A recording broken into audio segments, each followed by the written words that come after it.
El camino a Cristo. Capítulo 7.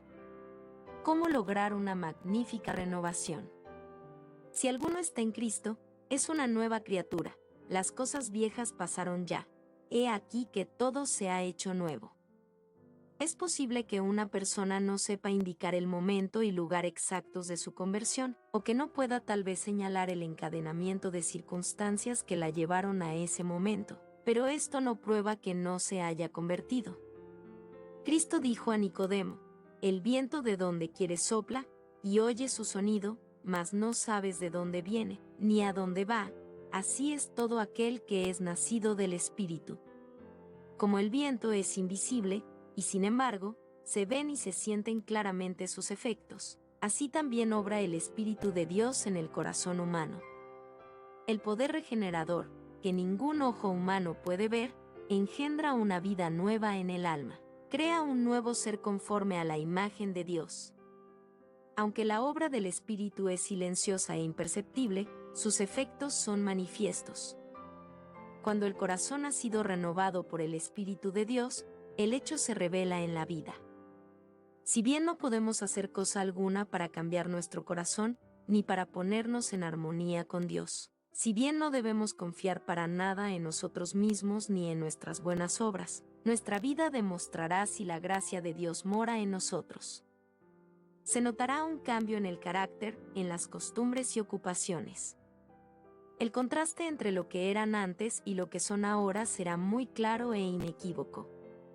El carácter se da a conocer, no por las obras buenas o malas que de vez en cuando se ejecuten, sino por la tendencia de las palabras y de los actos habituales en la vida diaria. Es cierto que puede haber una conducta externa correcta sin el poder renovador de Cristo. El amor a la influencia y el deseo de ser estimado por los demás pueden producir una vida bien ordenada. El respeto propio puede impulsarnos a evitar las apariencias de mal. Un corazón egoísta puede realizar actos de generosidad. ¿De qué medio nos valdremos, entonces, para saber de parte de quién estamos? ¿Quién posee nuestro corazón? ¿Con quién están nuestros pensamientos? ¿De quién nos gusta hablar? ¿Para quién son nuestros más ardientes afectos y nuestras mejores energías? Si somos de Cristo, nuestros pensamientos están con Él y le dedicamos nuestras más gratas reflexiones. Le hemos consagrado todo lo que tenemos y somos. Anhelamos ser semejantes a Él, tener su espíritu, hacer su voluntad y agradarle en todo. Los que llegan a ser nuevas criaturas en Cristo Jesús producen los frutos de su espíritu: amor, gozo, paz, longanimidad, benignidad, bondad, fidelidad, mansedumbre, templanza. Ya no se conforman con las concupiscencias anteriores, sino que por la fe siguen las pisadas del Hijo de Dios, reflejan su carácter y se purifican a sí mismos como Él es puro. Aman ahora las cosas que en un tiempo aborrecían, y aborrecen las cosas que en otro tiempo amaban. El que era orgulloso y dominador es ahora manso y humilde de corazón. El que antes era vano y altanero, es ahora serio y discreto. El que antes era borracho, es ahora sobrio, y el que era libertino, puro. Han dejado las costumbres y modas vanas del mundo. Los cristianos no buscan el adorno exterior, sino que sea adornado el hombre interior del corazón con la ropa imperecedera de un espíritu manso y sosegado. No hay evidencia de arrepentimiento verdadero cuando no se produce una reforma en la vida. Si restituye la prenda, devuelve lo que haya robado, confiesa sus pecados y ama a Dios y a su prójimo, el pecador puede estar seguro de que pasó de muerte a vida. Cuando vamos a Cristo como seres errados y pecaminosos, y nos hacemos participantes de su gracia perdonadora, el amor brota en nuestro corazón. Toda carga resulta ligera, porque el yugo de Cristo es suave. Nuestros deberes se vuelven delicias y los sacrificios un placer. El sendero que antes nos parecía cubierto de tinieblas brilla ahora con los rayos del sol de justicia. La hermosura del carácter de Cristo ha de verse en los que le siguen. Él se deleitaba en hacer la voluntad de Dios. El poder que predominaba en la vida de nuestro Salvador era el amor a Dios y el celo por su gloria. El amor embellecía y ennoblecía todas sus acciones. El amor es de Dios, el corazón inconverso no puede producirlo u originarlo. Se encuentra solamente en el corazón donde Cristo reina. Nosotros amamos, por cuanto Él nos amó primero. En el corazón regenerado por la gracia divina, el amor es el móvil de las acciones. Modifica el carácter, gobierna los impulsos, restringe las pasiones, subyuga la enemistad y ennoblece los afectos. Este amor atesorado en el alma endulza la vida y derrama una influencia purificadora sobre todos los que están en derredor. Hay dos errores contra los cuales los hijos de Dios, particularmente los que apenas han comenzado a confiar en su gracia, deben guardarse en forma especial. El primero, en el cual ya se ha insistido, es el de fijarnos en nuestras propias obras, confiando en algo que podamos hacer para ponernos en armonía con Dios. El que está procurando llegar a ser santo mediante sus esfuerzos por observar la ley, está procurando una imposibilidad. Todo lo que el hombre puede hacer sin Cristo está contaminado de egoísmo y pecado. Solo la gracia de Cristo, por medio de la fe, puede hacernos santos. El error opuesto y no menos peligroso consiste en sostener que la fe en Cristo exime a los hombres de guardar la ley de Dios, y que en vista de que solo por la fe llegamos a ser participantes de la gracia de Cristo, nuestras obras no tienen nada que ver con nuestra redención. Nótese, sin embargo, que la obediencia no es un mero cumplimiento externo, sino un servicio de amor. La ley de Dios es una expresión de la misma naturaleza de su autor, es la personificación del gran principio del amor, y es, por lo tanto, el fundamento de su gobierno en los cielos y en la tierra. Si nuestros corazones están renovados a la semejanza de Dios, si el amor divino está implantado en el alma, ¿no se cumplirá la ley de Dios en nuestra vida? Cuando el principio del amor es implantado en el corazón, cuando el hombre es renovado a la imagen del que lo creó, se cumple en él la promesa del nuevo pacto. Pondré mis leyes en su corazón, y también en su mente las escribiré. ¿Y si la ley está escrita en el corazón, no modelará la vida? La obediencia, es decir, el servicio y la lealtad que se rinden por amor, es la verdadera prueba del discipulado. Por esto dice la Escritura, este es el amor de Dios, que guardemos sus mandamientos. El que dice, yo le conozco, y no guarda sus mandamientos, es mentiroso, y no hay verdad en él. En vez de eximir al hombre de la obediencia, la fe, y solo ella, nos hace participantes de la gracia de Cristo, y nos capacita para obedecer. No ganamos la salvación con nuestra obediencia, porque la salvación es el don gratuito de Dios, que se recibe por la fe. Pero la obediencia es el fruto de la fe. Sabéis que Él fue manifestado para quitar los pecados, y en Él no hay pecado. Todo aquel que mora en Él no peca, todo aquel que peca no le ha visto, ni le ha conocido. He aquí la verdadera prueba. Si moramos en Cristo, si el amor de Dios está en nosotros, nuestros sentimientos, nuestros pensamientos, nuestros designios, nuestras acciones, estarán en armonía con la voluntad de Dios, según se expresa en los preceptos de su santa ley. Hijitos míos, no dejéis que nadie os engañe, el que obra justicia es justo, así como Él es justo. La justicia se define por la norma de la santa ley de Dios, expresada en los 10 mandamientos dados en el Sinaí. La así llamada fe en Cristo que, según se sostiene, exime a los hombres de la obligación de obedecer a Dios, no es fe, sino presunción. Por gracia sois salvos, por medio de la fe. Mas, la fe, si no tuviere obras, es de suyo muerta. El Señor Jesús dijo de sí mismo antes de venir al mundo, me complazco en hacer tu voluntad, oh Dios mío, y tu ley está en medio de mi corazón. Y cuando estaba por ascender de nuevo al cielo, dijo, yo he guardado los mandamientos de mi Padre, y permanezco en su amor. La Escritura afirma, y en esto sabemos que le conocemos a Él, si guardamos sus mandamientos. el que dice que mora en él, debe también él mismo andar así como él anduvo.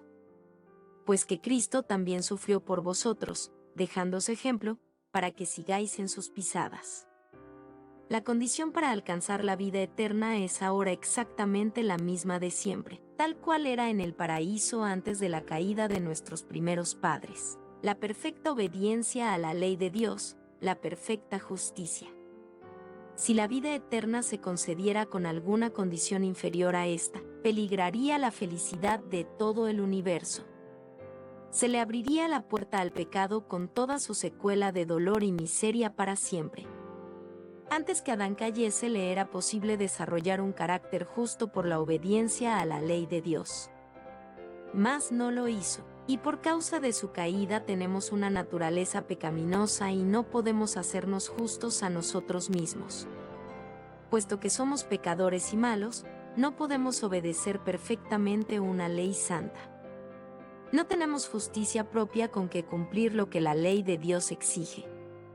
Pero Cristo nos preparó una vía de escape. Vivió en esta tierra en medio de pruebas y tentaciones como las que nosotros tenemos que arrostrar. Sin embargo, su vida fue impecable. Murió por nosotros, y ahora ofrece quitar nuestros pecados y vestirnos de su justicia. Si os entregáis a Él y le aceptáis como vuestro Salvador, por pecaminosa que haya sido vuestra vida, seréis contados entre los justos, por consideración hacia Él. El carácter de Cristo reemplaza el vuestro, y sois aceptados por Dios como si no hubierais pecado.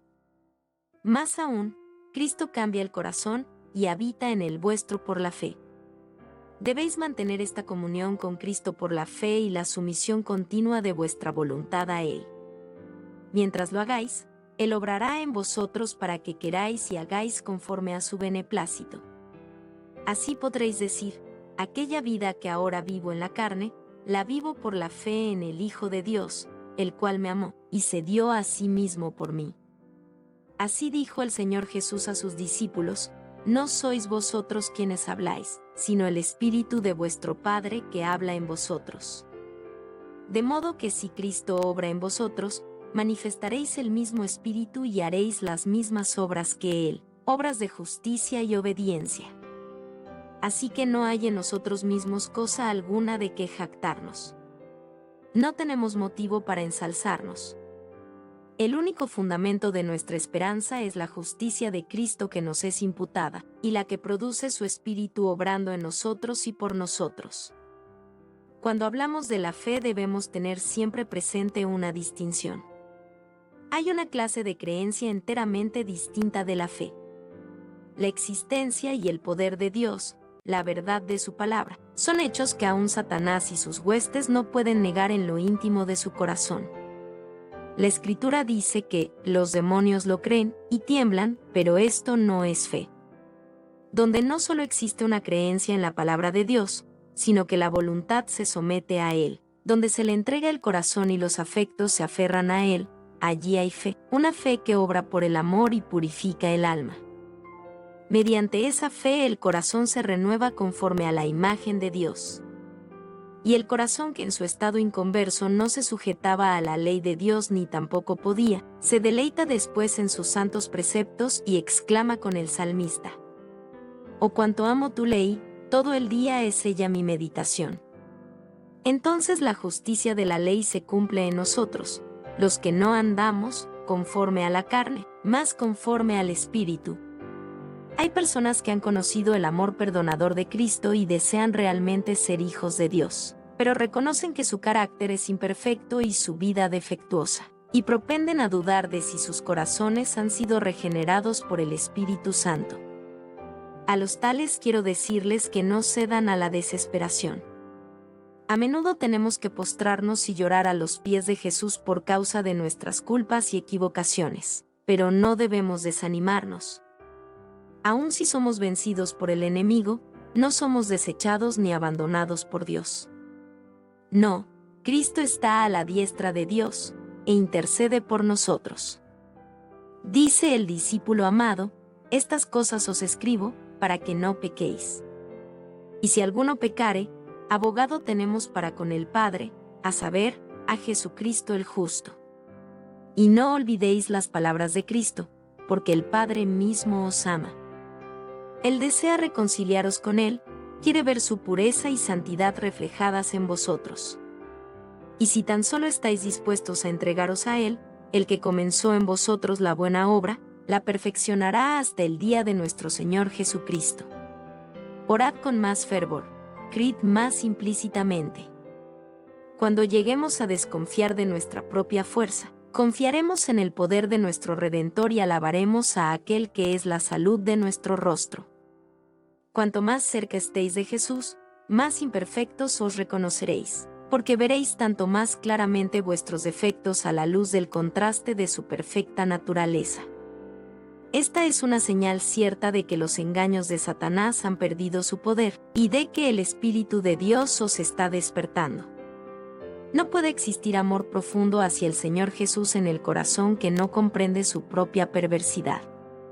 El alma transformada por la gracia de Cristo admirará el divino carácter de Él, pero cuando no vemos nuestra propia deformidad moral damos prueba inequívoca de que no hemos vislumbrado la belleza y excelencia de Cristo. Mientras menos cosas dignas de estima veamos en nosotros, más encontraremos que apreciar en la pureza y santidad infinitas de nuestro Salvador. Una percepción de nuestra pecaminosidad nos impulsa hacia aquel que puede perdonarnos, y cuando comprendiendo nuestro desamparo nos esforcemos por seguir a Cristo, Él se nos revelará con poder. Cuanto más nos impulse hacia Él y hacia la palabra de Dios el sentimiento de nuestra necesidad, tanto más elevada visión tendremos del carácter de nuestro Redentor y con tanta mayor plenitud reflejaremos su imagen.